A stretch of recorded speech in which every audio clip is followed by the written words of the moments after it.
never really know just what you want. With you I don't ever feel calm. I can feel the sweat inside my palms. Play with me like cats and a string. You don't understand the pain it brings.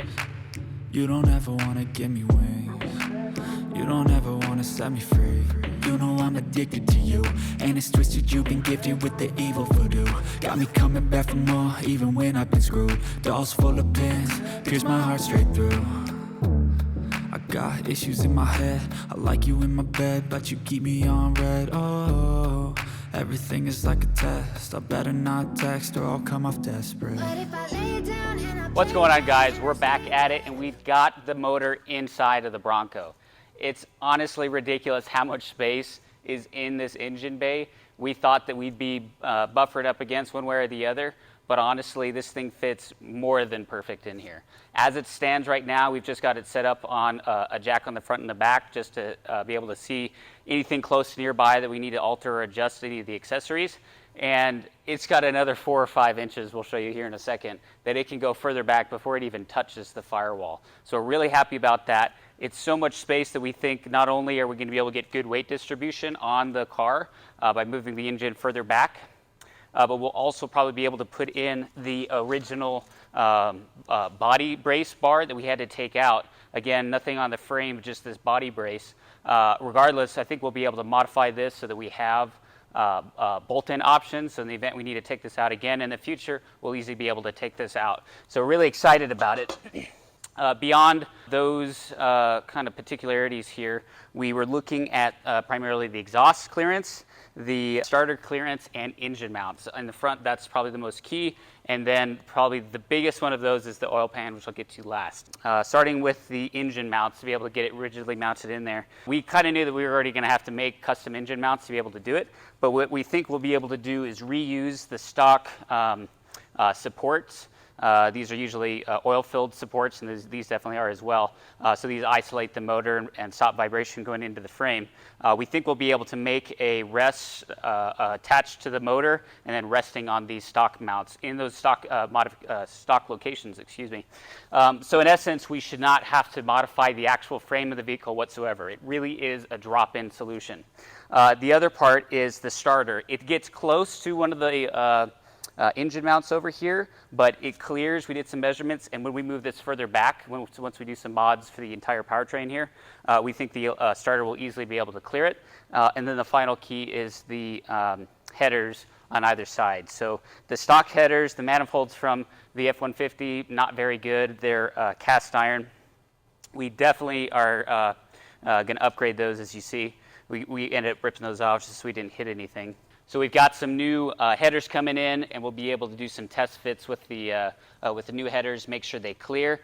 These are going to be shorty-style headers. There's a probability that you could fit long tubes. We may end up trying to build those down the line, but we're definitely interested in the shorties, not just to be able to attach catalytic converters easily, but also for the added torque gains down low. So we're definitely going to start with that. And then the final most important thing is getting an oil pan to be able to hold the oil for this beast. So normally it's about 8 quarts, I think, for a COYOTE motor. We don't want to really try and go lower than that, maybe 7 quarts. But the pan that we have from the Gen 1, Gen 2 to a Gen 3 swap pan probably is going to have a little bit of modification. We're going to do some more measurements again once we move it back. But there is a probability that we might be able to clear the steering rack and the front differential. But that front differential definitely does stick pretty far back. So worst case scenario, we'll have to either cut our pan and modify it, or just create a new pan out of aluminum or steel, and it'll go in there. But that's really, every swap has to have something like that. If we talk about the rear of the powertrain now, we've done a lot of research and a lot of thought into what's going to go into that. And we'll show you some pictures here in a little while on what we're thinking about with the transfer case. But in terms of mounting the entire powertrain right now, what we decided to do is take the existing cross member that runs the width of the vehicle that supports the transfer case and the transmission. We're going to make a new version of that takes that same mount location, but then just moves the entire powertrain back the needed amount that we see here on the front, making sure it's dodging any of the features of that bottom pan that's on the vehicles. All right, guys, I wanted to spend some time talking a little bit about the front drive shaft and the transfer case. So we were looking at obviously the angle change that we talked about. We were concerned would ultimately hit the underside of the floor inside of the Bronco. And so with the new F-150 transfer case that's in there, as well as what that would do with the angle. Since we're not changing where the front differential is, that's going to change the overall drive angle of this drive shaft, or operational angle. Operation angle taking into account what the angle of this surface is that the front flange type mounts to, as well as what the front differential, you know, if it's parallel or if it's off a little bit, those combined with what the actual angle is, like that, factor into what the operation angle of the unit is. You're trying to aim for around 6 to 7 degrees maximum angle to avoid wearing out the joints that are on your CV style shafts here on the flanges. One thing that we definitely knew we needed to do once we saw this is see if we would even have an appropriate angle with this new F-150 transfer case that you'll see here in a second. The angle is again crucial, so you don't artificially wear out your components or prematurely wear them out, so that you know, you don't have any issues like that, and you could, you know, end up you know, essentially breaking a drive axle that way. So we've got a plan now that we'll talk about when it comes to the transfer cases, but we did do the math on the F-150 transfer case. So in essence, before we even took any of this out, we measured what the angle of the drive shaft here is compared to horizontal as 2.5, something around there, 2.5, 2.9, I have to look back. And so then what we did was we measured what the angle difference is here and did some trig to be able to figure out what the difference is, because the F-150 essentially sits a little bit higher over here. And so again, being able to figure that out, solving the various sides and the angles for it, we came up with an angle of what the F-150s would be with that other transfer case of just under 6 degrees. So we would be okay, everything as is, but that still is pretty close when you consider that, you know, this powertrain can move, and that you know, in relation to the differential, that could get close to an operational thing. But we have a plan, and we're excited to get into what we think we can pull off with another transfer case, and we'll talk about that here in a while. Another thing I wanted to note here on the difference with this 10R60, again, the insides are basically the same, just a little bit different torque rating, 600 Newton meters versus 800 on the F-150s. But another thing here is we've got the trans cooler. This is a oil to water, is actually mounted on the side versus on the F-150s, which is mounted just up here.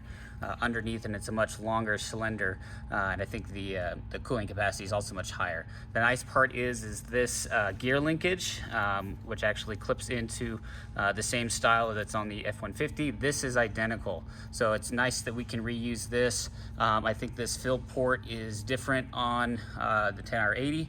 It's on the other side, but again, that doesn't really matter.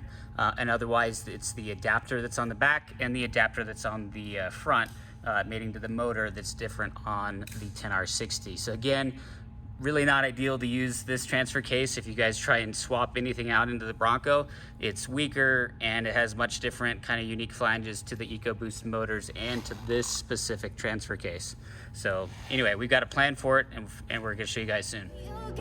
Sick of being the monster out of my head, under my bed, thinking something out of my mind. So much room for a supercharger. But if I lay down and I play dead and I stay dead, then will you get bored again? So if I play dead, will you regret everything that you did, that you said? I don't think you understand what you're doing, and my heart's black and blue from the bruising. I feel like when I'm with you I'm losing. I feel like you think that this amusing, sitting there gaslighting and confusing. Was it me? Is it me? Am I deluded?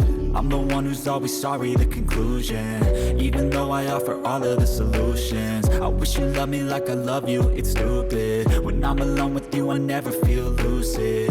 I wish I wasn't struck by Cupid. I wish when I first saw you I knew this. When I'm with you I feel so But definitely stay tuned. Remember to like, comment, subscribe. This is a heck of a project. This is just the beginning. We've got a pretty good handle on all the mechanical stuff. The next major portion we're going to get into is all the electrical. We're going to continue stripping out the entire interior of the vehicle, get down to the harnesses. We've got some wiring diagrams we're going to be following, and ultimately maintain as much functionality as possible from the factory with this Bronco. So remember to stay tuned, and we'll catch you guys later. But if I lay down and I play dead and I stay dead, baby, you'll get sick of being the monster out of my head, under my bed, thinking something out of my nightmares. See me right there. But if I lay down and I play dead and I stay dead, then will you get bored of killing me? Dude, that's been on there for like 3 weeks. Dude, I just ignore it. I'm telling you a personal story. You can't tell me right now. Well, just record it real quick. No. Should I turn it off? Yeah, you should. Okay. Then you can hear me.